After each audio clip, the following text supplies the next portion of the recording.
नमस्कार साथियों। Maslow theory of motivation, अभिप्रेरणा का सिद्धांत। नाम अब्राहम हेरोल्ड मैस्लो था। जिन्होंने इस अभिप्रेरणा का सिद्धांत का प्रतिपादन किया है वो अब्राहम हेरोल्ड मैस्लो। जैसा कि नाम से ही पता लग रहा है, मैस्लो का सिद्धांत मैस्लो के द्वारा दिया गया।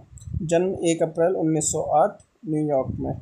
इनकी पत्रिका 1943 में a theory of human motivation में इन्होंने किया। प्रसिद्ध पुस्तक इनकी है मोटिवेशन एंड पर्सनालिटी। मनुष्य के क्रमबद्ध आवश्यकताओं के संबंध में लिखा है इन्होंने। सिद्धांत आवश्यकता पदानुक्रम सिद्धांत। मैस्लो के अभिप्रेरणा सिद्धांत को और भी अन्य नामों से जाना जाता है।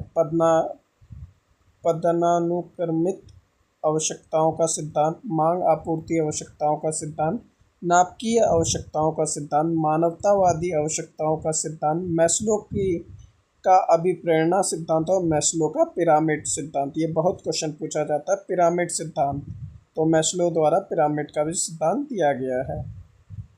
मैस्लो के सिद्धांत के 5 चरण हैं।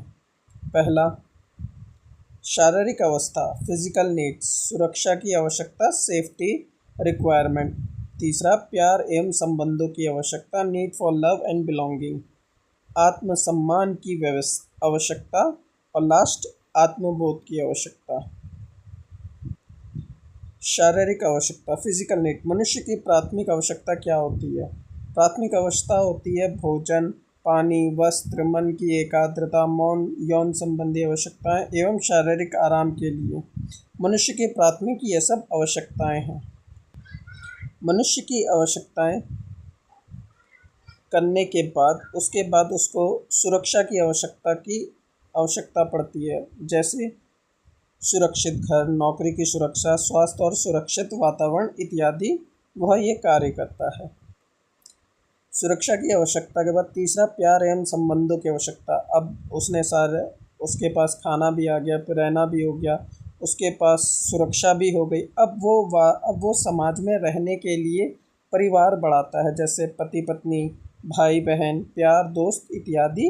वो उनके साथ रिलेशन में आता है और समाज के साथ मिलता है।